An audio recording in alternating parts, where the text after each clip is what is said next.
So yes, आज से हम लोग एक बहुत ही इंपॉर्टेंट चैप्टर स्टार्ट करने वाले हैं विच इज़ अकाउंटिंग इक्वेशन। देखिए, यूँ तो अकाउंटिंग इक्वेशन क्या होता है मैं आप लोग को पहले ये बताऊं। तो अकाउंटिंग इक्वेशन हमारा ये कहता है कि assets is equal to liability plus capital. अब मैं इस बात को मानता हूं कि आप लोगों को एसेट्स, लायबिलिटी और कैपिटल की डेफिनेशन आती होगी, तब भी मैं छोटा सा एक रिकैप आप लोगों को देना चाहता हूं कि एसेट्स, लायबिलिटी और कैपिटल क्या होता है। फिर हम लोग अकाउंटिंग इक्वेशन जो हम लोगों ने लिखा है assets is equal to liability plus capital, इसको इन डिटेल हम लोग फिर समझेंगे। तो पहले हम लोग ये समझते हैं एसेट्स क्या होता है, लायबिलिटी क्या होता है और कैपिटल क्या होता है, बहुत ही आसान और बहुत ही सरल भाषा में। ठीक है, तो एसेट्स क्या होता है? एसेट्स का मतलब होता है property of the business. Assets का मतलब होता है प्रॉपर्टी ऑफ द बिजनेस, जो भी बिजनेस की प्रॉपर्टी होती है, संपत्ति होती है, प्रॉपर्टी ऑफ द बिजनेस। ठीक है, फिर अगला टर्म मैंने आप लोगों को लिखा लायबिलिटी। तो लायबिलिटी क्या होता है? Liability means the amount which a business owes to outsiders, मतलब उधार। बड़ी सिंपल शब्दों में अगर हम लोग कहें तो फिर उधार। लायबिलिटी मतलब वो अमाउंट जो कि एक बिजनेस अपने दूसरों को ओ करता है, उसको पैसा जो चुकाना होता है दूसरों को, वो हमारा कहलाता है क्या? वो हमारा कहलाता है liability. The liability means the amount which a business ओज टू आउटसाइडर्स। वो पैसा जो कि एक बिजनेस को दूसरों को चुकाना होता है, वो हमारा क्या कहलाता है? वो हमारा कहलाता है लायबिलिटी, उधार। और तीसरा हमारा टर्म होता है कैपिटल। तीसरा हमारा टर्म क्या होता है? कैपिटल। कैपिटल मतलब हुआ the amount invested by the owner, या आप कह सकते हैं प्रोप्राइटर इन द बिजनेस। मतलब वो पैसा जो कि एक बिजनेसमैन, एक ओनर अपने बिजनेस में पैसा लगाता है, ये आपका कहलाता है क्या? ये आपका कहलाता है कैपिटल। तो बेसिकली हम लोग तीन टर्म्स देख रहे हैं, एसेट्स, लायबिलिटी और कैपिटल। पहले तो एसेट्स मतलब क्या? बिजनेस की प्रॉपर्टी, बिजनेस की संपत्ति। लायबिलिटी मतलब क्या? लायबिलिटी मतलब वो पैसा जो कि एक बिजनेस को दूसरों को पे करना रहता है, बिजनेस की उधारी, ये हुआ हमारा लायबिलिटी। और कैपिटल मतलब क्या? कैपिटल मतलब वो अमाउंट जो कि एक बिजनेसमैन बिजनेस में इन्वेस्ट करता है, जो कि एक ओनर बिजनेस में इन्वेस्ट करता है, वो आपका क्या कहलाता है? वो आपका कहलाता है कैपिटल। अच्छा, अब हम लोगों ने यहाँ पर एक अकाउंटिंग इक्वेशन लिखा। अकाउंटिंग इक्वेशन लिखा हम लोगों ने क्या? अकाउंटिंग इक्वेशन लिखा हम लोगों ने assets is equal to liability plus capital. इसका मतलब देखिए क्या हुआ कि जो हमारी संपत्ति है वो दो जगह से आती है, या आपकी लायबिलिटी से या आपके कैपिटल से। मतलब अगर मेरे बिजनेस में 5 लाख रुपए की संपत्ति है, तो बेसिकली 5 लाख रुपए की जो बिजनेस की प्रॉपर्टी होगी, 5 लाख रुपए की जो बिजनेस की संपत्ति होगी, वो या तो फिर एक बिजनेसमैन, ओनर बिजनेस के लिए लेकर के आएगा। मतलब 5 लाख रुपए की संपत्ति है तो मैंने बिजनेस में 5 लाख रुपए लगाए, तब ना बिजनेस में 5 लाख रुपए की संपत्ति आई। तो ऐसे केस में क्या हो जाएगा? एसेट्स मेरा कैपिटल के बराबर हो जाएगा। मगर अगर मैंने कहा कि मेरे पास में 5 लाख रुपए नहीं था, मेरे पास में 3 लाख रुपए था, मुझे एक बिल्डिंग खरीदनी थी 5 लाख रुपए की, मगर मेरे पास में सिर्फ 3 लाख रुपए था, तो मेरी प्रॉपर्टी तो होगी 5 लाख रुपए की, मगर मैंने पूंजी कितना लगाया? मैंने पूंजी, मेरे पास में बस है 3 लाख रुपए का, तो 2 लाख रुपए मैंने पैसा कहाँ से अरेंज किया? 2 लाख रुपए जो कि मैं अरेंज करूंगा वो मेरी लायबिलिटी के रूप में होगा, मेरी उधार के रूप में होगा। तो बेसिकली ये जो अकाउंटिंग इक्वेशन है हमारा, ये हमेशा ही जो है it will hold good. This is the backbone of our accounting. ये हमारे अकाउंटिंग का एक बैकबोन है। क्या? Assets is equal to liability plus capital. हमेशा ही जो हमारा एसेट्स है वो किसके बराबर होगा? It will be equal to liability plus capital. ये हमारी उधार प्लस हमारी पूंजी के बराबर हमारी संपत्ति होती है। This accounting equation will always hold good. ये अकाउंटिंग इक्वेशन हमेशा ही सही साबित होता है, ठीक है। अब ध्यान समझिएगा, हम लोग अकाउंटिंग इक्वेशन का जो ये चैप्टर है उसमें हमें क्या पढ़ना है, ध्यान समझिएगा। हमको जो है ट्रांजैक्शंस देगा, हमको ट्रांजैक्शंस देगा, ठीक है। What do you mean by transactions? Transactions हम लोग समझ चुके हैं। ट्रांजैक्शंस मतलब वो इकोनॉमिक एक्टिविटी जो कि बिजनेस के फाइनेंशियल पोजीशन को चेंज कर सके। जैसे मैंने कहा, मैंने सामान बेचा, मैंने सामान खरीदा, ये सब का सब इकोनॉमिक एक्टिविटी हुआ। मैंने एक्सपेंस के लिए पेमेंट किया, सैलरी पेमेंट किया, रेंट पेमेंट किया, ये सारे के सारे क्या हुए? All these are what? All these are economic activity. They will change my financial position. ये मेरे फाइनेंशियल पोजीशन को, मेरा जो एक कह लो कि एक फाइनेंशियल जो कि पोजीशन है उसको क्या कर देंगे, उसको ये लोग चेंज कर देंगे। सो अभी हम लोग क्या देखेंगे, ट्रांजैक्शंस बेसिकली हमारे फाइनेंशियल पोजीशन को चेंज करते हैं। अब हम लोग यहाँ पर ये समझते हैं कि जो ट्रांजैक्शंस हैं ये आपके डबल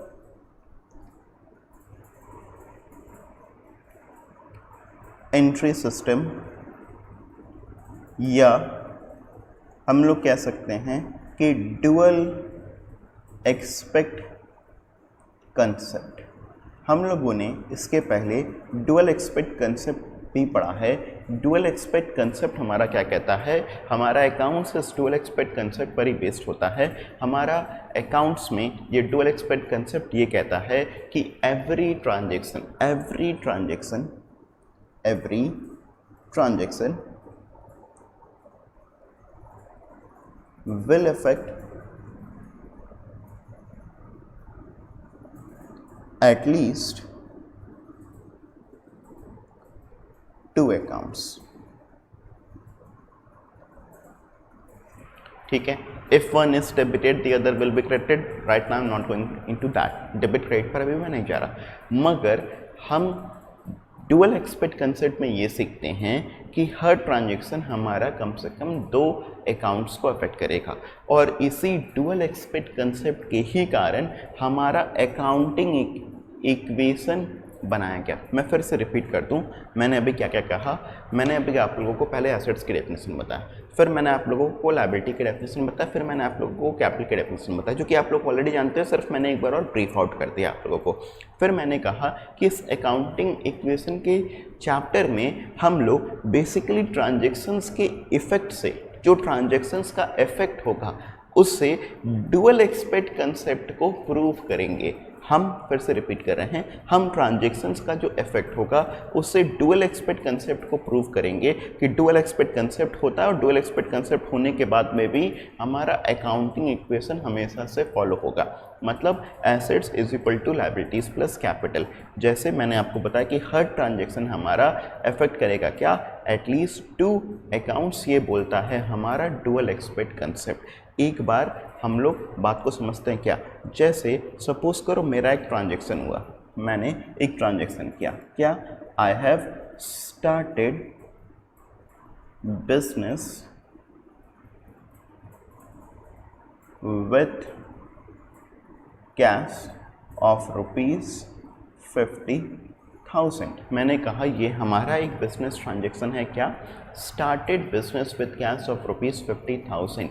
अब देखो, सबसे पहले डुअल एक्सपेक्ट का फंडा क्या रहता है, आपका कोई भी ट्रांजैक्शन, जैसे ये एक ट्रांजैक्शन है, ये एक इकोनॉमिक एक्टिविटी है, हम बिजनेस को स्टार्ट कर रहे हैं, बिजनेस को शुरुआत कर रहे हैं, ये एक इकोनॉमिक एक्टिविटी है, ये हमारे डुअल एक्सपेक्ट कंसेप्ट के हिसाब से इस ट्रांजैक्शन का इफेक्ट कितना अकाउंट्स पर होगा, कम से कम 2। क्या 2 से ज़्यादा पर भी हो सकता है? यस, 2 से ज़्यादा पर भी हो सकता है। कम से कम कितने अकाउंट्स पर होगा? 2।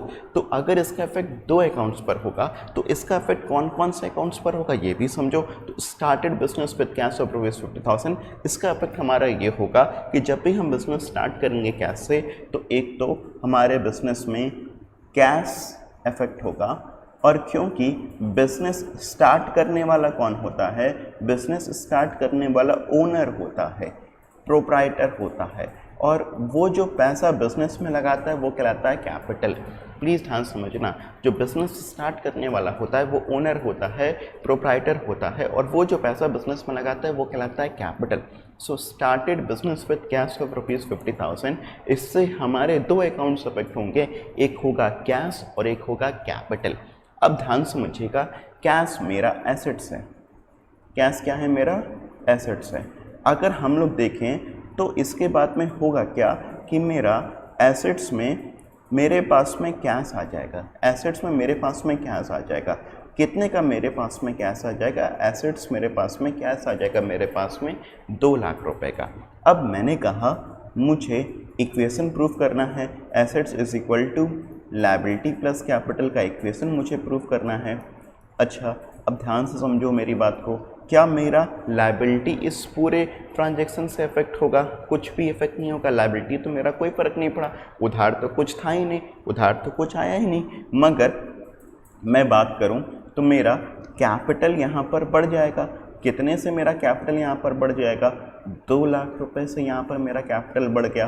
तो आप देखो यहाँ पर ध्यान से, आपका लेफ्ट साइड में एसेट्स है जिसका टोटल 2 लाख है, आपके राइट साइड में लायबिलिटी प्लस कैपिटल है जिसका टोटल 2 लाख है, और left hand side plus is equal to left hand side is equal to right hand side. Hence we have proved accounting equation holds good.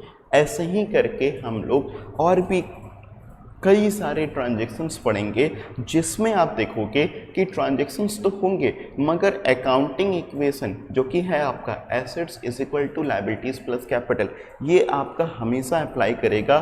This will never ever breach. ये मेरी बात कितने मेरे students को समझ में आ गई? Now you can reply, now you can put it on chat box.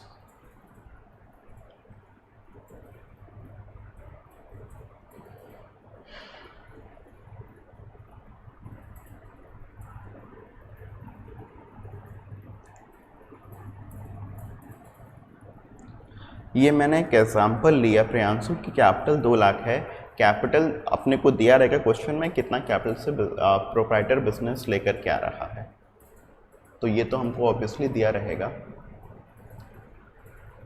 Okay, it would be better if everyone replies Akanksha Pal, Sahil Dwivedi, Tanay Singh.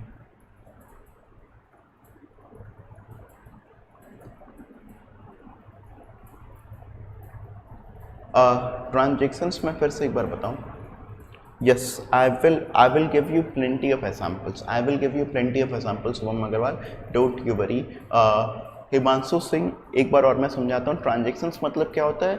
Business में जो भी घटनाक्रम होते हैं, जो भी घटनाएं होती हैं, जो भी इकोनॉमिक एक्टिविटीज़ होती हैं, जैसे सामान खरीदना, सामान बेचना, बिजनेस शुरू करना, बिजनेस में पैसा लगाना, रेंट पेमेंट करना, सैलरी पेमेंट करना, ये सारे के सारे क्या हुए? All these are examples of what? All these are examples of transactions in a business. सब ये सब कैसे एग्जाम्पल्स हुए? ये सारे के सारे बिजनेस में ट्रांजैक्शंस के एग्जाम्पल्स हुए। ठीक है, एक काम करते हैं, हिमांशु ने मेरे से और एग्जाम्पल्स मांगा है, मैं पूरा हिमांशु को जो है ना एक क्वेश्चन करके दिखाता हूँ, मैं पूरा हिमांशु को एक क्वेश्चन करके दिखाता हूँ। इसमें अलग अलग हम लोग ट्रांजैक्शंस को पकड़ेंगे। बहुत ध्यान से समझते हुए चलिएगा स्टूडेंट्स, बहुत ध्यान से समझते हुए चलिएगा। क्वेश्चन नंबर 1 मैं एक बार अभी कर रहा हूँ, बहुत ध्यान से समझते हुए चलिएगा। देखिए कैसे करके अकाउंटिंग क्वेश्चन हमारा अप्लाई करता है। Prepare accounting question from the following. अभी मेरा फॉर्मेट पर बहुत ज़्यादा ध्यान नहीं है, बस मैं एक बार क्वेश्चंस आप लोगों को करवाना चाहता हूँ, एक बार मैं आप लोगों को क्वेश्चंस जो है वो समझाना चाहता हूँ। तो prepare accounting question from the following. Sandeep started business with cash 1 lakh. ध्यान से देखिए,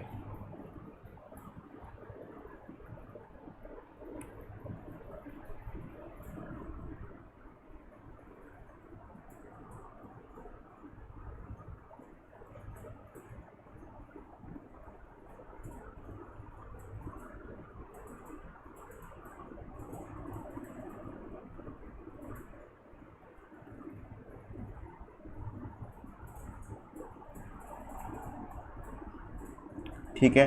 तो पहला ट्रांजैक्शन देखो हम लोग क्या पढ़े हैं, Sandeep started business with cash 1 lakh. ठीक है, तो अभी जैसे मैंने आपको बताया कि संदीप ने बिज़नेस अगर स्टार्ट किया 1 लाख रुपए से, संदीप ने बिज़नेस स्टार्ट किया 1 लाख रुपए से, तो अब ध्यान से देखो आपका ये एक ट्रांजेक्शन हुआ, ये एक ट्रांजेक्शन हुआ, Sandeep started business with cash. ये ट्रांजेक्शन आपके कितने अकाउंट्स को अफेक्ट करेगा? 2 अकाउंट्स। कौन कौन से ट्रांजेक्शन, ये अकाउंट्स कितने अकाउंट्स को अफेक्ट करेगा? आपके 2 अकाउंट्स को अफेक्ट करेगा। कौन कौन से वो अकाउंट्स होंगे सर? वो अकाउंट होगा एक आपका, संदीप बिजनेस स्टार्ट कर रहा है कैश से, तो एक अकाउंट आपका अफेक्ट होगा कैश, प्लीज़ ध्यान समझिएगा। एक अकाउंट जो कि हमारा अफेक्ट होगा वो है कैश, राइट। और दूसरा अकाउंट मैंने आपको बताया जो कि आपका इफेक्ट होगा वो होगा कैपिटल। दूसरा अकाउंट जो कि आपका इफेक्ट होगा वो होगा कैपिटल। तो 2 अकाउंट आपके इफेक्ट होगा, एक अकाउंट हो गया कैश, दूसरा अकाउंट हो गया कैपिटल। कैश क्या है? कैश एसेट्स है, लायबिलिटी है, कैपिटल है। कैश है आपका एसेट्स, कैश क्या हुआ आपके लिए? एसेट्स। तो कैश को आप किस साइड में लिख दोगे? कैश को आप एसेट साइड में लिख दोगे। तो मैंने एसेट्स में लिख दिया कैश, और ऑब्वियसली कैपिटल को मैंने कैपिटल के नीचे लिख दिया। ठीक है, अब ध्यान से समझना, यहाँ पर जो मेरा पहला ट्रांजैक्शन हो रहा है, यहाँ पर जो मेरा पहला ट्रांजैक्शन हो रहा है, जो मेरा फर्स्ट ट्रांजैक्शन हो रहा है, इससे मेरा कैश बढ़ गया 1 लाख रुपए से, राइट। और इससे मेरा कैपिटल बढ़ गया 1 लाख रुपए से, राइट। तो क्या मेरा अकाउंटिंग इक्वेशन प्रूव हो रहा है? ये सही है। एसेट्स बराबर लायबिलिटीज प्लस कैपिटल, क्या ये सही आ रहा है? क्या ये सही बैठ रहा है? इसमें कोई भी प्रॉब्लम तो मुझे बताइए। आई थिंक ये तो पक्का क्लियर है, यही अभी हम लोगों ने करके देखा था। एक दूसरा एग्जाम्पल जो कि अभी मैं आप लोगों को करके दिखाने वाला हूँ, ध्यान से देखना, ध्यान से देखना। Second example, purchased furniture for cash 5000। Please ध्यान से देखिए, परचेज्ड फर्नीचर फॉर कैश 5000। अच्छा, अब देखो दूसरे ट्रांजैक्शन में सबसे पहले मुझे ये आइडेंटिफाई करना पड़ेगा कि कौन कौन से अकाउंट अफेक्ट हो रहे हैं। दूसरे ट्रांजैक्शन में कौन कौन से अकाउंट अफेक्ट हो रहे हैं? मैंने कहा I have purchased furniture for cash, तो खुद ही दिमाग में आ जाएगा कि सर 2 अकाउंट जो कि अफेक्ट हो रहे हैं, एक तो है फर्नीचर, एक तो है फर्नीचर और दूसरा क्या है? कैश। सर 2 अकाउंट जो कि अफेक्ट हो रहे हैं, एक तो है फर्नीचर और दूसरा है कैश। अभी ध्यान से समझो, फर्नीचर और कैश को आइडेंटिफाई करो। पहले कैश बताओ, तो कैश आपको पता है कि cash is assets for you, cash आपको पता है कि कैश आपके लिए एसेट्स है। मगर फर्नीचर क्या है? फर्नीचर एसेट्स है, लायबिलिटी है, कैपिटल है। इन तीनों में से फर्नीचर क्या है मेरे लिए? फर्नीचर एसेट्स है, लायबिलिटी है, कैपिटल है। इन तीनों में से फर्नीचर क्या है मेरे लिए? ये जल्दी से मुझे बताइए। What is furniture for me? Is furniture assets, liability or capital? What is furniture for me? What is furniture for me? Please students type. Okay, furniture is assets. Okay, Rashri is saying okay, very good. Himanshu is saying liability. नहीं, furniture उधार थोड़ी ना है मेरे लिए, furniture उधार थोड़ी ना मेरे लिए। फर्नीचर तो मेरे लिए क्या हो गया? फर्नीचर तो मेरे लिए हो गया एसेट्स, क्योंकि फर्नीचर मेरे लिए एक एसेट्स है, मेरी बिजनेस की प्रॉपर्टी है। अगर आपके पास में आपके घर में फर्नीचर पड़ा रहता है तो फर्नीचर आपके बिजनेस में क्या होता है? फर्नीचर आपके बिजनेस के लिए एक एसेट्स होता है, एक प्रॉपर्टी होता है। ये प्रॉपर्टी आपको जो है रेवेन्यू को जनरेट करने में हेल्प करता है। जैसे मेरे बिजनेस में फर्नीचर है, लेट्स से मेरे पास में टेबल चेयर्स हैं, सीट्स है, तो ये सब मुझे बिजनेस में किस लिए हेल्प करेगा? मैं लोगों को, मैं स्टूडेंट्स को अपने बुलाता हूँ, बैठाता हूँ, उनको पढ़ाता हूँ, तो कहाँ पर पढ़ाता हूँ? फर्नीचर पर ही तो बैठा के पढ़ाता हूँ। तो फर्नीचर मेरे बिजनेस के लिए क्या हो गया? Furniture becomes assets for me. मेरी बात समझ रहे कि नहीं आप लोग? तो मैं अब देखो क्या करूँगा, यहाँ पर मैं एसेट्स के नीचे एक और अकाउंट लिखूँगा, फर्नीचर। एसेट्स के नीचे मैंने एक और अकाउंट लिखा, फर्नीचर। मेरी बात समझ रहे हो कि नहीं आप लोग? अब ध्यान से देखो क्या हुआ मेरे साथ में। मैंने यहाँ पर फर्नीचर खरीदा था कैश पर, मैंने फर्नीचर खरीदा था कैश पे, तो इससे क्या होगा? मेरा एक एसेट्स बढ़ेगा, फर्नीचर बढ़ेगा। मेरे पास में, मेरे बिजनेस में फर्नीचर आ गया। कितने का मेरे बिजनेस में फर्नीचर आ गया? मेरे बिजनेस में फर्नीचर आ गया 5000 रुपये का।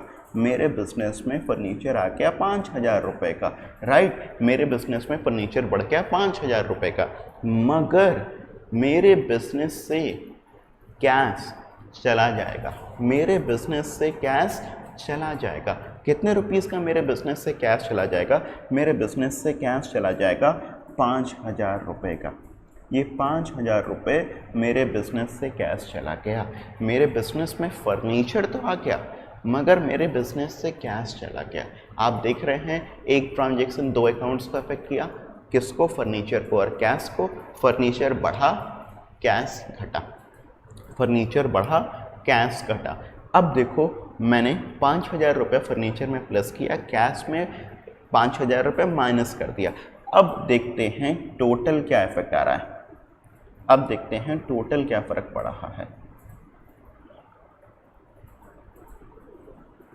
टोटल तो टोटल ये हुआ 95,000 कैश है मेरे पास में, 5,000 का फर्नीचर है मेरे पास में, लायबिलिटी मेरे पास में 0 रुपीज़ की है, मगर मेरा कैपिटल है 1,00,000 रुपए का। अभी अगर आप देखोगे लेफ्ट साइड में आपका कैश है 95 का, फर्नीचर है 5,000 का, तो कैश 95, फर्नीचर 5, टोटल हो गया 1,00,000। प्लस आपका जो है अगर आप देखोगे इसके साथ साथ में राइट हैंड साइड में लायबिलिटी तो 0 है मगर कैपिटल भी है 1,00,000, तो लेफ्ट साइड का भी टोटल 1,00,000, राइट साइड का भी total 1,00,000। Hence proof accounting equation holds good. दूसरा ट्रांजैक्शन हमें ये बताता है कि अभी तक हमारा अकाउंटिंग इक्वेशन ट्रू बैठ रहा है। क्या ये मेरे सारे स्टूडेंट्स को समझ में आ गई बात? तो फिर बोलिए, हिमांशु, प्रियांशु, सभी लोग बोलिए। कोई बात नहीं हिमांशु।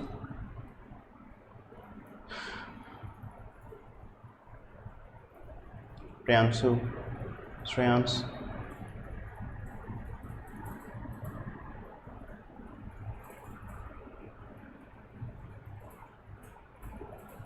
अभी हम लोग बेचने की बात नहीं कर रहे हैं, आप खरीदने की बात कर रहे हैं। अभी आप बेचने की बात नहीं करें। जब बेचेंगे तो फिर उस समय कैसे हम लोग करेंगे, फिर वो बात अलग हो जाती है। आप अपने घर पर अगर कोई सामान खरीद के लेकर के आते हैं, सपोज करो अगर 10,000 रुपये का, और उसको जब बेचेंगे तो हो सकता है 4,000 मिले, तो आप क्या कहते हैं? हमने 4,000 रुपये का सामान घर पर लेकर के आए।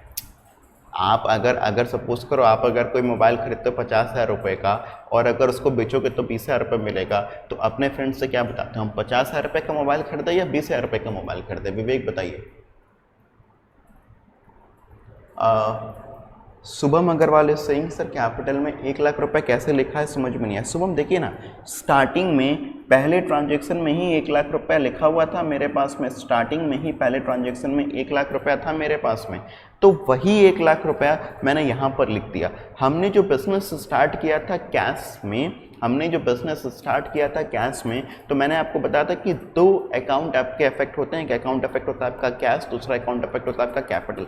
आपने जो बिजनेस स्टार्ट किया विद कैश, तो इससे आपके दो अकाउंट्स इफेक्ट हुए। एक अकाउंट इफेक्ट हुआ आपका कैश, दूसरा अकाउंट इफेक्ट हुआ आपका कैपिटल। तो बेसिकली कैपिटल आपका बढ़ेगा क्योंकि प्रोप्राइटर बिजनेस से पैसा लेकर के आ रहा है, ओनर बिजनेस से पैसा लेकर के आ रहा है। जो पैसा ओनर बिजनेस में लेकर के आता है उसको हम लोग क्या कहते हैं? उसको हम लोग कहते हैं कैपिटल। तो आपका कैश तो बढ़ा 1,00,000, कैपिटल भी बढ़ा 1,00,000, तो आपने फिर ट्रांजैक्शन 2 में कैपिटल पर कोई इफेक्ट नहीं पड़ा, तो ट्रांजैक्शन 2 में मैंने कैपिटल क्या किया? 0 लिख दिया। तो अब मेरा फिर मैंने टोटल जब किया तो 95, 5, 0 और 1,00,000। स्टार्टिंग का ही मैंने बताया Shubham, I hope it is now clear. Starting का ही मैंने बताया कि स्टार्टिंग में 1,00,000 रुपये जो हम लोगों ने बिजनेस स्टार्ट किया था, तो बिजनेस जब आप स्टार्ट करेंगे तो बिजनेस कौन स्टार्ट करेगा? बिजनेस को स्टार्ट करेगा ओनर। ओनर जो बिजनेस स्टार्ट करेगा, ओनर जो बिजनेस में स्टार्टिंग में पैसा लगाएगा, वो क्या कहलाता है? वो आपका कहलाता है capital.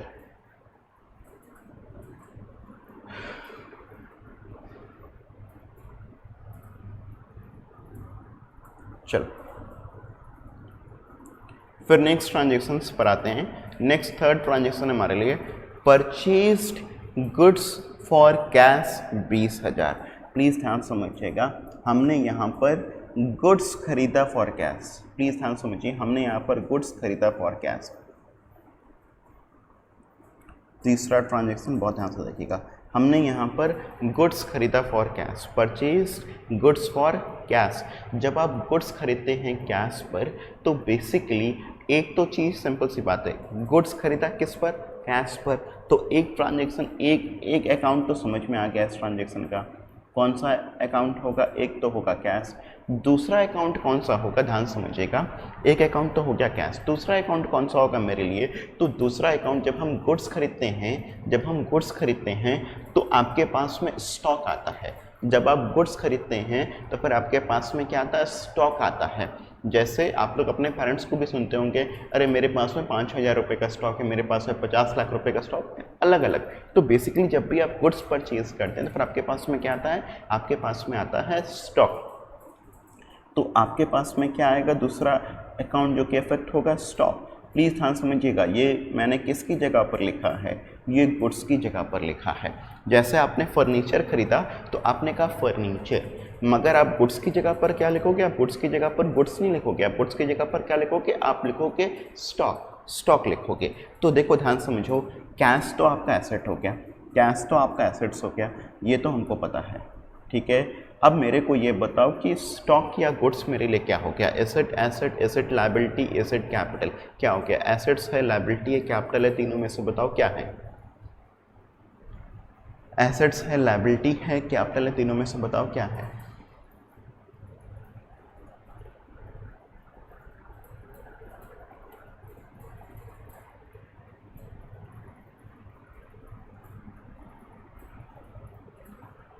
Good good, very good very good. Priyanshu Garg आप भी रिप्लाई करें प्लीज, सभी लोग रिप्लाई करें। Very good Priyanshu, everyone reply, ठीक है। कुछ भी जो भी लगता हो, 3 ऑप्शन से अक्कड़ बक्कड़ बम्बे बो, तो कुछ तो बोल दो। समझ में आ रहा है कि नहीं? तो स्टॉक है, स्टॉक क्या होगा मेरे लिए? गुड्स होगा, मेरे बिजनेस की प्रॉपर्टी है, मेरे बिजनेस की क्या है? मेरे बिजनेस की प्रॉपर्टी है। स्टॉक है, स्टॉक गुड्स है, गुड्स एसेट्स हुआ, क्या हुआ मेरे बिजनेस के लिए? This is assets for my business, this is assets for my business. तो कैश तो मेरे बिजनेस के लिए एसेट हुआ ही हुआ, स्टॉक भी मेरे बिजनेस के लिए क्या हो गया? एसेट्स हो गया। प्लीज़ ध्यान से समझो, स्टॉक तो मेरे बिजनेस के लिए क्या हो गया? एसेट्स, क्योंकि मेरे बिजनेस की प्रॉपर्टी हो गया, संपत्ति हो गया। हम उसका यूज़ करेंगे फ्यूचर में और यूज़ करके फ़ायदा कमाएंगे। यूज़ करके हम लोग क्या करेंगे? यूज़ करके हम लोग उससे फ़ायदा कमाएंगे, राइट। तो बेसिकली मैंने यहाँ पर ये देखा कि कैश तो मेरे बिजनेस के लिए एसेट्स है, स्टॉक भी मेरे बिजनेस के लिए एसेट्स ही हुआ। तो हम लोगों ने कितने रुपीज़ का स्टॉक खरीदा था? हम लोगों ने स्टॉक खरीदा था 20,000 रुपये का। कितने का स्टॉक खरीदा था? 20,000 रुपये का स्टॉक खरीदा था। तो देखिए ध्यान से, आप जब स्टॉक गुड्स खरीदेंगे तो आपको अपने एसेट्स के आगे एक और चीज़ ऐड करना पड़ेगा, वो है स्टॉक। क्या चीज़ ऐड करना पड़ेगा? स्टॉक। अब यहाँ पर देखो, आप जैसे ही 20,000 रुपये का कैश पेमेंट करेंगे तो आपका 20,000 रुपया कैश में घट जाएगा। अब 20,000 रुपये का जैसे ही कैश पेमेंट करेंगे तो 20,000 रुपये का कैश में से तो घट गया, फर्नीचर पर कोई फ़र्क नहीं पड़ा, ठीक है। मगर मेरे पास में क्या चीज़ आ गया? मेरे पास में 20,000 रुपये का स्टॉक आ गया। तो मैंने 20,000 रुपये अपने स्टॉक में ऐड कर लिया। मेरी लायबिलिटी पर भी कोई फ़र्क नहीं पड़ा और मेरे कैपिटल पर भी कोई फ़र्क नहीं पड़ा। तो अब ध्यान से देखिएगा, अब इसके बाद में हुआ क्या? अब इसके बाद में हुआ ये कि मैंने कैश में अपना लिख दिया 75,000, फर्नीचर में 5,000, स्टॉक 20,000 रुपये का आ गया मेरे पास में, लायबिलिटी 0 और कैपिटल वही 1 लाख रुपए, ये मेरा टोटल आ गया। यहाँ पर मुझे आप सभी लोगों से रिप्लाई चाहिए। क्या ये बात देखो सबको समझ में आ गया? अब देखो यहाँ पर left side 75,000 plus 5,000 80,000, 80,000 plus 20,000 1 lakh, left hand side 1 lakh, right hand side 1 lakh, left side 1, right side 1। दोनों क्या आपस में एक दूसरे के बराबर है? यस, दोनों एक दूसरे के बराबर है। क्या अकाउंटिंग इक्वेशन अभी भी अप्लाई कर रहा है? यस सर, अकाउंटिंग इक्वेशन अभी भी अप्लाई कर रहा है। प्लीज ध्यान से देखिए। वेरी गुड, चलो परफेक्ट परफेक्ट परफेक्ट परफेक्ट। अच्छा, अब हम चौथा ट्रांजैक्शन पढ़ते हैं। चौथा ट्रांजैक्शन, ठीक है, purchased goods on credit ₹36,000। Please ध्यान समझिएगा, हमने गुड्स खरीदा है किस पर? आपने गुड्स खरीदा है क्रेडिट पर, उधार पर, कितने रुपीस का? 36,000 रुपये का। तो ध्यान समझो, जब भी आप गुड्स खरीदते हो तो गुड्स का तो आपको पता है कि गुड्स खरीदोगे तो फिर आपका स्टॉक आ जाएगा, और स्टॉक अभी आपने मुझे बताया स्टॉक क्या है आपके लिए, आपने अभी कहा सर स्टॉक आपके लिए एसेट्स हैं। मगर यहाँ ध्यान देना कि आपने स्टॉक जो खरीदा है, गुड्स जो खरीदा है, ये आपने क्रेडिट पर खरीदा है। किस पर खरीदा है? क्रेडिट। क्रेडिट मतलब क्या होता है? क्रेडिट मतलब होता है उधार। क्रेडिट मतलब क्या होता है? क्रेडिट मतलब होता है उधार। तो जब आप गुड्स को जब आप क्रेडिट पर खरीदते हैं, जब आप उधार पे खरीदते हैं, तो फिर आपका कैश इफेक्ट नहीं होगा, आपका कैश इफेक्ट नहीं होगा। क्या चीज़ इफेक्ट होगा? ध्यान से समझिएगा, हमारा इफेक्ट होगा क्रेडिटर्स। क्या इफेक्ट होगा? क्रेडिटर्स। जो लोग भी क्रेडिटर्स के बारे में नहीं पढ़े तो ध्यान समझ लें, जो लोग भी क्रेडिटर्स के बारे में नहीं पढ़े तो ध्यान समझ लें, क्रेडिटर्स वो लोग होते हैं from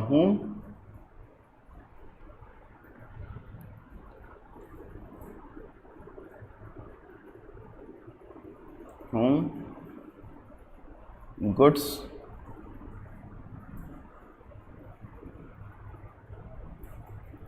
are purchased on credit। Creditors कौन होते हैं? क्रेडिटर्स वो होते हैं जिनसे हम लोग सामान उधार में खरीदते हैं। ऑब्वियसली आप अगर बिजनेस करते हैं तो आप सामान उधार में खरीदते भी हैं, आप सामान उधार में बेचते भी हैं। तो क्रेडिटर्स कौन? क्रेडिटर्स वो जिनसे आप सामान उधार में खरीदते हैं, उनको आप क्या कहेंगे? उनको आप कहेंगे क्रेडिटर्स। क्या कहेंगे आप उनको? क्रेडिटर्स। जिनसे आपने सामान उधार में खरीदा, आप क्या कहते हैं उनको? आप उनको कहते हैं क्रेडिटर्स। एक और टर्म है जो कि इससे मिलता जुलता है, वो भी अभी से मैं सिखा देता हूँ, वो होता है हमारा डेटर्स। डेटर्स कौन होता है? To whom goods are sold on credit। Creditors तो वो हुए जिनसे हमने सामान उधार पर खरीदा, मगर डेटर वो जिनको हम सामान उधार पर बेचते हैं। आप बिजनेस करेंगे, व्यापार करेंगे तो आपको सामान उधार पर खरीदना भी पड़ेगा, आपको सामान उधार पर बेचना भी पड़ेगा। जब खरीदे तो क्रेडिटर्स, जब बेचे तो डेटर्स। जब खरीदे तो क्रेडिटर्स, जब बेचे तो डेटर्स। तो बेसिकली क्रेडिटर्स और डेटर्स मेरे हिसाब से क्लियर हो गया। अब आप ध्यान समझो, आपने जब सामान उधार पर खरीदा, आपने गुड्स उधार पर खरीदा, आपने गुड्स उधार पर खरीदा, तो आपने कहा एक अकाउंट तो मेरा इफेक्ट हुआ, वो तो था मेरा स्टॉक, वो तो था मेरा स्टॉक। अच्छा, दूसरा कौन सा अकाउंट आपका इफेक्ट होगा? दूसरा अकाउंट आपका इफेक्ट होगा क्रेडिटर्स। कौन सा अकाउंट होगा? क्रेडिटर्स। अब स्टूडेंट्स आप लोग मुझे बताइए, क्रेडिटर्स मेरे लिए क्या है? क्रेडिटर्स क्या मेरे लिए? एसेट्स है, लायबिलिटी है या कैपिटल है? क्रेडिटर्स मेरे लिए क्या है? क्रेडिटर्स मेरे लिए एसेट्स है, लायबिलिटी है, कैपिटल है, क्या है? तीनों में से क्या है मेरे लिए क्रेडिटर्स? ये बताओ मेरे को। Okay, very good Himanshu, very good Vanshika, Akanksha, Shubham, Uday, Ananya, well done Vivek, Priyanshu, well done. चलो बहुत सही। क्रेडिटर्स क्योंकि मेरे उधार है, मेरे लिए उधार है, तो ये मेरे लिए क्या बन गया? ये मेरे लिए बन गया लायबिलिटी। ये मेरे लिए बन गया लायबिलिटी। तो क्रेडिटर्स को हम लोग कहाँ पे लिखेंगे? क्रेडिटर्स को हम लोग लिखेंगे अपनी लायबिलिटी के अंदर में। क्रेडिटर्स को हम लिखेंगे कहाँ पर? क्रेडिटर्स को हम लोग लिखेंगे अपने लायबिलिटी के अंदर में। तो मैंने लायबिलिटी के अंदर में एक कॉलम और ऐड किया क्रेडिटर्स का। देखो ये मैंने किसके नीचे ऐड किया है? लायबिलिटी के नीचे। अब ध्यान से देखना अब क्या होगा। चौथे ट्रांजेक्शन में मैंने मेरा कैश इफेक्ट नहीं हुआ, फर्नीचर भी इफेक्ट नहीं हुआ, हाँ मेरा लायबिलिटी, मेरा स्टॉक बढ़ गया 36,000 रुपये से। स्टॉक मेरा बढ़ गया 36,000 रुपये से, ठीक है। और साथ साथ में मेरा क्रेडिटर्स उधारी बढ़ गया। कितने रुपए से बढ़ा? मेरी उधारी बढ़ी 36,000 रुपये से, और कैपिटल जीरो। मेरा क्रेडिटर्स बढ़ा 36,000 रुपये से और कैपिटल 0। तो अब अगर हम लोग देखें तो इसका जो टोटल आएगा हमारा, ध्यान से देखिए, ये कैश तो मेरा 75 ही रह गया, फर्नीचर मेरा 5 रह गया, स्टॉक मेरा हो गया 56,000, क्रेडिटर्स हो गया मेरा 36,000 और कैपिटल मेरा हो गया 1 लाख। तो अब आप देखोगे तो आपका लेफ्ट साइड का टोटल है 75 प्लस 5, 75,000 प्लस 5,000 80,000, 80,000 प्लस 56,000 1,36,000। आपका एसेट्स का टोटल आ रहा है, एसेट्स का जो टोटल बन रहा है ये आपका बन रहा है टोटल 1,36,000। आपका लायबिलिटी प्लस कैपिटल कितना, इसका टोटल कितना, लायबिलिटी है आपका 36 और कैपिटल है आपका 1 लाख। तो लायबिलिटी प्लस कैपिटल इसका भी टोटल आपका कितना बन रहा है 1,36,000। ये हो गया आपका लेफ्ट हैंड साइड और ये हो गया आपका राइट हैंड साइड। दोनों आपस में क्या हैं, दोनों आपस में हैं इक्वल, बराबर। हेंस हमारा अकाउंटिंग इक्वेशन सही प्रूव होता जा रहा है। यहाँ तक मेरे हिसाब से मेरे किसी भी स्टूडेंट को कोई प्रॉब्लम नहीं होगा, फिर मैं आगे बढ़ूँगा। यहाँ तक मेरे किसी भी स्टूडेंट को कोई भी प्रॉब्लम नहीं होगा, मैं आगे बढ़ूँगा। Accounts is a very easy numerical subject अगर आपके बेसिक कंसेप्ट्स क्लियर हों तो। अभी पहले क्वेश्चन में आप देखोगे कि हम लोग बहुत टाइम दे रहे हैं, सेकंड थर्ड क्वेश्चन में हम लोग उससे थोड़ा कम टाइम देंगे और आगे जैसे जैसे क्वेश्चंस हमारे बढ़ते जाएंगे ना स्टूडेंट्स, हमारा टाइम कम से कम होता जाएगा। तो हम लोग हर क्वेश्चन अकाउंट्स के सॉल्व करेंगे। आप लोग क्या करेंगे मेरे साथ साथ में, समझिएगा, पार्टिसिपेट करिएगा मेरे साथ साथ में क्लासरूम में, और बाद में घर पर जा करके, घर पर बैठ करके आप लोग इन्हीं क्वेश्चंस को आराम से प्रैक्टिस करिएगा। ये जो क्वेश्चन बुकलेट है हमारी, जिसमें आपको ये अकाउंटिंग के क्वेश्चंस मिलेंगे, ये आपको बेसिकली लेल्हा एजुकेशन सेंटर के वेबसाइट पर मिल जाएगा। लेल्हा एजुकेशन सेंटर.in, यहाँ पर आपको ये क्वेश्चंस मिल जाएंगे, ये आपको क्वेश्चंस का बुकलेट आपको मिल जाएगा यहाँ पर। तो आप लोग यहाँ से इसको डाउनलोड कर लीजिएगा, ठीक है। अब आइए ध्यान से नेक्स्ट पॉइंट पर आते हैं, paid for rent. Paid for rent कितना है 700, पेड फॉर रेंट कितना है 700। अच्छा, अब ध्यान से देखो, ध्यान से देखो,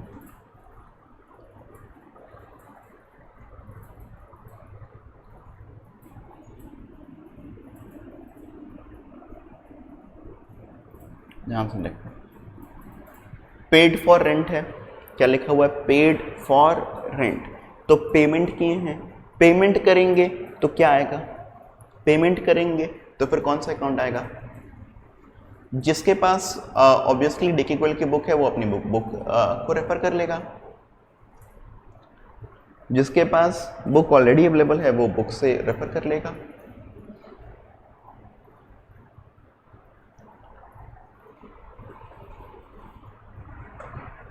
जिनके पास में बुक नहीं है उनके लिए मैं बात कर रहा हूँ, उनके पास में पीडीएफ मिल जाएगा, उनको पीडीएफ हमारी वेबसाइट पर मिल जाएगा, ठीक है। ऐप पे नहीं, आपको वेबसाइट पर मिलेगा। अच्छा, पेड किया तो बताओ ना, पे करना, पे करने से कौन सा अकाउंट अफेक्ट होगा, बताओ जल्दी से, पे करने से कौन सा अकाउंट अफेक्ट होगा। अकाउंट, अकाउंट का नाम बोलो, अकाउंट का नाम बोलो। अकाउंट का नाम है कैश, अकाउंट का नाम है कैश, और कैश क्या है हमारे लिए, कैश है हमारे लिए एसेट्स। चलो, well done, well done, well done, well done. अच्छा, अब देखो हमने पे क्या चीज़ के लिए किया है, आपने पे किया है रेंट के लिए, आपने पे किया है रेंट के लिए। तो आपके दिमाग में आएगा सर रेंट, प्लीज़ ध्यान से देखिए, आपके दिमाग में आएगा दूसरा खाता रेंट। पे किया है कैश तो रेंट, कैश तो आएगा ही आएगा, मगर क्या चीज़ के लिए पे किया, आपने पे किया है रेंट के लिए, तो फिर दूसरा खाता जो कि इफेक्ट आपके दिमाग में आएगा वो आएगा रेंट। अब मेरी बात को ध्यान समझिएगा, रेंट हमारे लिए एसेट्स नहीं है, लायबिलिटी नहीं है, बेसिकली कैपिटल भी नहीं है। प्लीज़ मेरी बात को ध्यान से सुनिएगा। Students please stop, students please stop, students please stop. Rent आपका प्रॉपर्टी नहीं है, रेंट आपकी प्रॉपर्टी नहीं है, संपत्ति नहीं है, उससे आपको कोई फ्यूचर में इकोनॉमिक बेनिफिट नहीं होगा। मैंने कहा मैंने रेंट पे किया तो मेरी कोई संपत्ति थोड़ी ना बन गई। अरे भैया हम किराया दिए, एक महीने इस्तेमाल किए, किराया दिए, काम खत्म हो गया, तो वो मेरे लिए कोई एसेट्स थोड़ी ना हुआ। तो रेंट मेरे लिए एसेट्स नहीं है, ये मेरे लिए लायबिलिटी भी नहीं है, उधार भी नहीं है, ठीक है, और ये मेरे लिए कैपिटल भी नहीं है। एक्चुअली रेंट क्या होता है, रेंट, सैलरी, ये सब चीज़ें हमारे लिए एक्सपेंस होता है। क्या होता है, रेंट एक्सपेंस होता है। What is rent for us, rent is expense for us. Please ध्यान से मेरी बात को समझिएगा। रेंट क्या होता है, हमारे लिए एक्सपेंस होता है। रेंट हो गया, सैलरी हो गया, ये सब चीज़ें हमारे लिए क्या होता है, all these are expense for us. ध्यान समझिएगा, ये रेंट, सैलरी, ये सब चीज़ें हमारे लिए क्या हो गई, ये सब चीज़ें हमारे लिए एक्सपेंस हो गया। एक्सपेंस क्या होता है, खर्चा। एक्सपेंस का मतलब हिंदी में अगर हम लोग बात करें तो फिर जो खर्चा होता है हमारा, वो खर्चा, ठीक है, तो खर्चा। रेंट हमारे लिए क्या हो गया, खर्चा हो गया, एक्सपेंस हो गया, ठीक है। अब हम कहें तो रेंट एक्सपेंस क्या करता है पता है, रेंट एक्सपेंस हमारे कैपिटल को घटाता है। क्या करता है ये, हमारे कैपिटल को रिड्यूस करता है, रिड्यूसेस कैपिटल। प्लीज़ ध्यान से मेरी बात को फिर से समझिएगा। हमने कहा सैलरी, रेंट, ये सारी चीज़ें हमारे लिए एक्सपेंस है। क्या है, एक्सपेंस है। और ये सारी चीज़ें क्या करती हैं, ये सारी चीज़ें हमारे कैपिटल को रिड्यूस करती हैं, हमारे कैपिटल को रिड्यूस करती हैं। तो पता है क्या स्टूडेंट्स, पता है क्या, हम क्योंकि रेंट एक्सपेंस है और एक्सपेंस हमारे कैपिटल को रिड्यूस करता है, तो जो भी चीज़ हमारे कैपिटल को रिड्यूस करेगा हम उसके लिए अलग से तो कुछ नहीं बनाएंगे। मतलब कैपिटल के अंदर में मैं अलग से कुछ भी नहीं बनाऊंगा, मैं डायरेक्टली इस रेंट को लिखने की जगह पर मैं कैपिटल को ही घटा दूंगा, मैं कैपिटल में से ही घटा दूंगा, मैं कैपिटल में से ही घटा दूंगा। किसके लिए, रेंट के लिए। मैं फिर से मेरी बात को समझाऊंगा, एक बार मैं पहले आप लोगों को काम करके दिखा दूं। मैंने कहा हम लोगों ने रेंट का पेमेंट किया है, रेंट का पेमेंट किया है, कितने रुपीज़ का रेंट का पेमेंट किया है, हम लोगों ने रेंट का पेमेंट किया है 700 रुपये का। तो जब 700 रुपये का रेंट हम लोगों ने पेमेंट किया, तो अब देखो यहाँ पर क्या होगा, ध्यान समझो क्या होगा। रेंट का जब हम लोगों ने पेमेंट किया है तो अब यहाँ पर समझो क्या होगा, यहाँ पर हमारा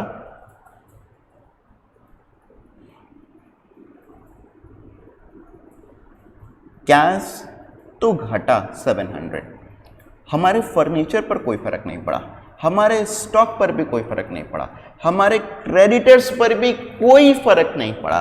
फर्क किस पर पड़ा, फर्क पड़ा हमारी पूंजी पर, हमारी पूंजी कम हो गई, हमारा बिजनेस में लगाया हुआ पैसा कम हो गया। अरे बिजनेस में जो पैसा एक बिजनेसमैन लगा रहा है, ओनर लगा रहा है, अगर फायदा होगा तो बिजनेसमैन का पूंजी बढ़ेगा, बिजनेसमैन का कैपिटल बढ़ेगा, वो बढ़ जाएगा। मगर अगर नुकसान होगा, अगर लॉस होगा, अगर एक्सपेंस होगा, तो इससे बिजनेसमैन की पूंजी क्या होगी, इससे बिजनेसमैन की पूंजी घटेगी। तो बेसिकली अगर हम लोग बात करें तो यहाँ पर अगर हम लोग रेंट का पेमेंट कर रहे हैं 700 रुपये का, रेंट का पेमेंट कर रहे हैं 700 रुपये का, तो इससे हमारा कैपिटल घट जाएगा। कितने रुपये से घट जाएगा, हमारा कैपिटल घट जाएगा इससे 700 रुपीज़ से। किससे घट जाएगा हमारा कैपिटल, 700 रुपीज़ से हमारा कैपिटल घट जाएगा। तो बेसिकली आप ध्यान समझना मेरी बात को, यहाँ पर आपका एसेट्स में आपका कैश तो घटा ही घटा 700 रुपया, साथ साथ में आपका कैपिटल, आपका पूंजी भी घट गया। कितने रुपए से आपकी पूंजी घट गई, आपकी पूंजी भी घट गई 700 रुपीज़ से। फिर से सर रेंट क्यों नहीं लिखा आपने कैपिटल में, तो ध्यान से समझिएगा, ध्यान समझिएगा। कोई भी एक्सपेंस, रेंट एक एक्सपेंस है, रेंट एक एक्सपेंस है जिससे हमारा कैपिटल रिड्यूस होता है, और अगर कोई प्रॉफिट होगा जिससे हमारा कैपिटल इंक्रीज करेगा, हम लोग उसको अलग से नहीं लिखेंगे, will not be recorded, will not be recorded under capital.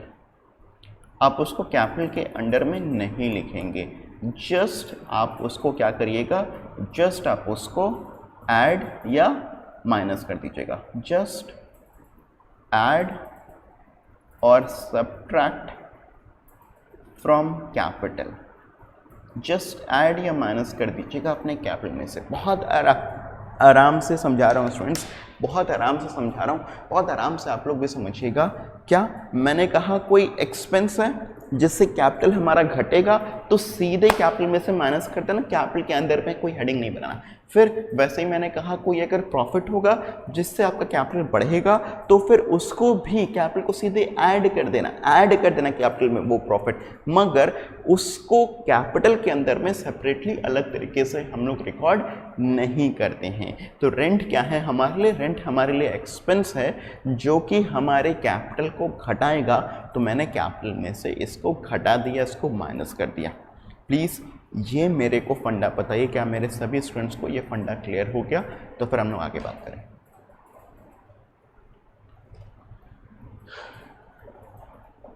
ये कितने लोगों को क्लियर हो गया? मैं सबसे रिक्वेस्ट करूंगा सभी लोग रिप्लाई करें।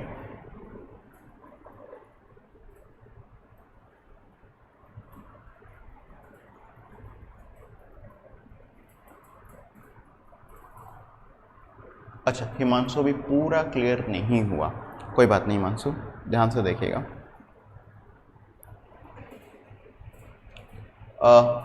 एक बार फिर समझने की कोशिश करना हिमांशु, आपने रेंट का पेमेंट किया, रेंट का पेमेंट किया तो उससे कैश तो घटा, दूसरा एक खाता और मैंने कहा रेंट है। अब रेंट मैंने कहा एसेट्स नहीं है, कैपिटल भी नहीं है, बेसिकली है क्या, रेंट एक खर्चा है, एक एक्सपेंस है। तो रेंट एक्सपेंस है, तो एक्सपेंस होने के नाते मैंने कहा कि उससे एक्सपेंस से, खर्चे से हमारा कैपिटल घटता है और प्रॉफिट से हमारा कैपिटल बढ़ता है। तो मैंने कहा यहाँ पर अगर कोई भी एक्सपेंस होगा, कोई भी खर्चा होगा तो आप डायरेक्टली क्या करिएगा, डायरेक्टली उसको कैपिटल में से माइनस कर दीजिएगा। मगर अगर कोई प्रॉफिट होगा तो फिर क्या करिएगा, उसको डायरेक्टली प्रॉफिट में ऐड कर दीजिएगा। इसके अंदर में आप सब कॉलम कुछ नहीं बनाएंगे, कैपिटल के अंदर में, कैपिटल के अंदर में सिर्फ एक ही चीज़ आएगा, वो आएगा capital. I hope it is clear. अब हम यहाँ पर टोटल लिखने जा रहे हैं।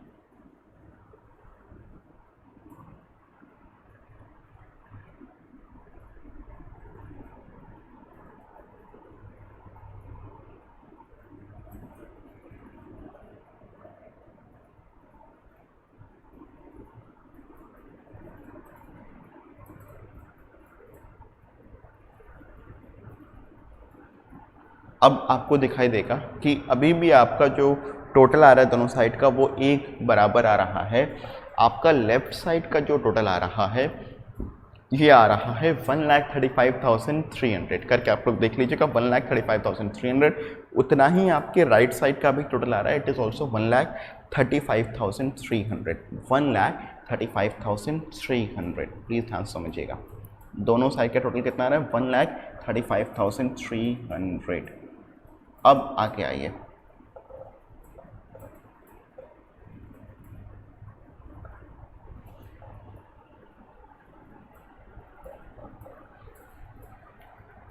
फिर नेक्स्ट पॉइंट पर देखते हैं। Point number 6, goods costing rupees 2,40,000, goods costing rupees 2,40,000, sold at a profit of 20% for cash. अच्छा, आई होप कि ये 2,40 नहीं है, ये 24,000 है, एक जीरो एक्स्ट्रा जो है लग गया है, टाइपिंग एरर है हमारे एंड से। अच्छा, 2,40 नहीं, ये 40,000 है। ओके, इसको थोड़ा सा आप लोग सही कर लीजिएगा जब भी आपके पास में नोट्स आएगा। Goods costing rupees 40,000, sold at a profit of 20% for cash. ध्यान समझना, आपने 40,000 रुपये का सामान जो है वो कैश में बेचा है, मगर कैसे, उसके 20% के प्रॉफिट पर। तो देखो इससे अब हुआ क्या, ध्यान समझना। पहले इस बात को हम लोग ऐसे समझें कि आपने यहाँ पर आपका सामान का कॉस्ट तो था 40,000, आपके सामान का कॉस्ट तो था 40,000, इस पर आपने प्रॉफिट ऐड किया। प्रॉफिट कितना ऐड किया? प्रॉफिट ऐड किया आपने 40,000 का 20%, और ये आएगा आपका 8,000। टोटल हो गया आपका 48,000, और ये 48,000 क्या हुआ आपका? ये हुआ आपका सेल्स प्राइस। ये 48,000 क्या हुआ आपका? ये 48,000 हुआ आपका सेल्स प्राइस। तो बेसिकली ध्यान से समझो, हम लोगों ने 40,000 रुपये का सामान 8,000 के प्रॉफिट पर बेचा। कितने रुपए में बेचा आपने? 48,000 रुपीज़ में। प्लीज़ ध्यान से, यस प्रॉफिट में, जी बिल्कुल शुभम मैं बता रहा हूँ, आपने 40,000 रुपये का सामान 8,000 रुपये के प्रॉफिट पर बेचा। कितने में बेचा आपने? 48,000 रुपीज़ में। अब देखो ध्यान से, यहाँ पर क्या क्या हमारा फ़र्क पड़ेगा, ध्यान से समझना। यहाँ पर हमारा क्या क्या फ़र्क पड़ेगा, मैं इसको डायरेक्टली करके दिखाना चाह रहा हूँ। हमारा यहाँ पर कैश में, हमारे पास में कैश कितना आएगा? 40,000 रुपये कैश आएगा? नहीं, 40,000 रुपये का तुम्हारा सामान बिका कितने में? आपने बेचा कितने में? बेचा आपने 48,000 रुपीज़ में। अरे 100 रुपये का सामान अगर 120 रुपये में बेचते हो तो पॉकेट में कितना आया? पॉकेट में आया 120 रुपये ना। तो वैसे ही अभी पॉकेट में कितना रुपीज़ आया? पॉकेट में आया आपके 48,000। पॉकेट में कितना रुपीज़ आया आपके? पॉकेट में आया आपके 48,000। ठीक है, फर्नीचर पर तो कोई फ़र्क नहीं पड़ा। स्टॉक में हम लोग माइनस करेंगे।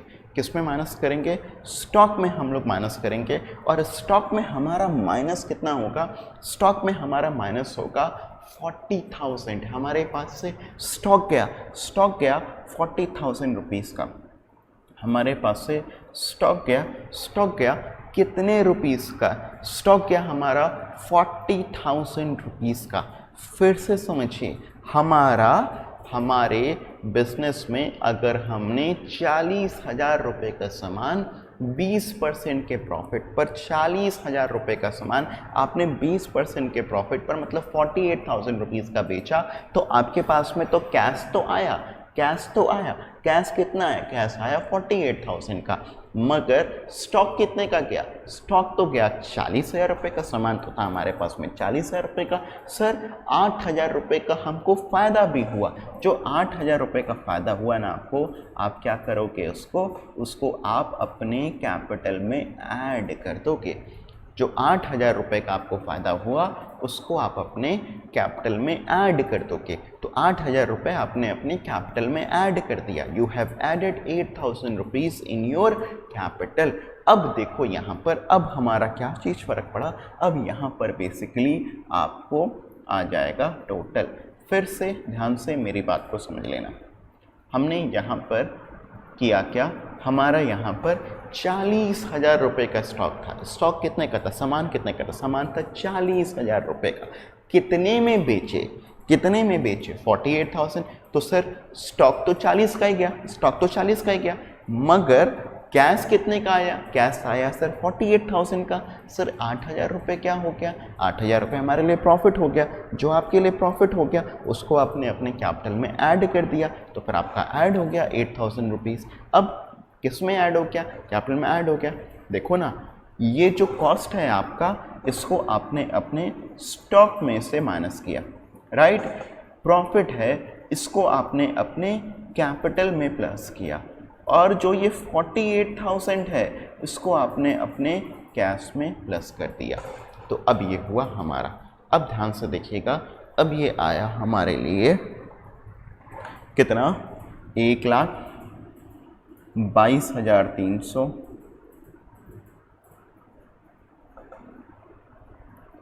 5,000, 16,000, 36,000, 1,07,300।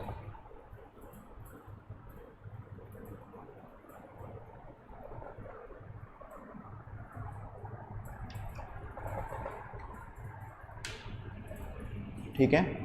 अब यहाँ पर आप लोग देखोगे अगर, तो आप लोगों का जो टोटल आएगा ये आ रहा है मेरे हिसाब से 1,43,300।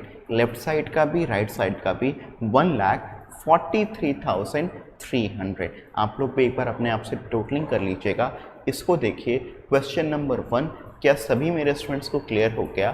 तो फिर अब कल की क्लास से हम लोग जो है क्वेश्चन नंबर 2 और खूब सारे क्वेश्चंस कल क्लास से हम लोग करना स्टार्ट कर देंगे। आज की पहली बेसिक क्लास थी, इसलिए मैं चाहता था कि आप लोगों को बहुत आराम से बहुत धीरे से सिखाया जाए। मगर स्टूडेंट्स ध्यान दीजिएगा, accounts is a very simple subject. अगर आपके कंसेप्ट स्ट्रांग हो तो, अगर आपके कंसेप्ट स्ट्रांग है, मैं आप लोगों को विश्वास दिलाता हूँ आप लोग बहुत अच्छे तरीके से न्यूमेरिकल्स, बहुत जल्दी से न्यूमेरिकल्स जो है ये सब कुछ आप लोग लगा लिया करेंगे। सो प्लीज़ अपने कंसेप्ट्स को जो है ना जरा भी मतलब जो है ना कॉम्प्रोमाइज़ मत करिएगा, उनके साथ में पूरी तरीके से न्याय करिएगा और ध्यान से सीखिएगा। कोई प्रॉब्लम इस क्वेश्चन में तो मुझे बताइए। आप लोग ये वीडियो को पॉज करके स्क्रीनशॉट जरूर से ले लीजिएगा।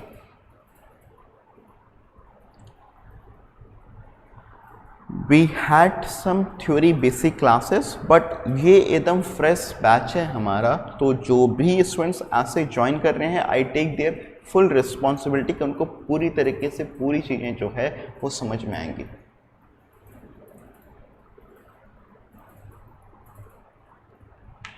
इस क्वेश्चन में किसी भी मेरे स्टूडेंट्स को डाउट हो तो फिर बताइए।